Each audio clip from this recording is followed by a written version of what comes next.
The Laser S 2500 is quite faster than our previous machines, and that means that our internal productivity is increasing a lot. But it's not just an advantage for us, so also for our customers, because when our productivity is increasing due to a reduced machine running time, that means that we are able to reduce the pricing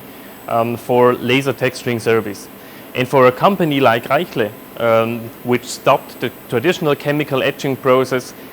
several years ago totally, it is quite important for us that more and more customers are going into the modern laser texture technology with all the advantages like best quality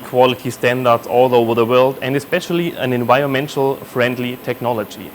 So it's not just an advantage for us, so also for our customers, and we are expecting that more and more of our customers will decide to realize the surface textures with laser technology and not longer with a traditional chemical etching way.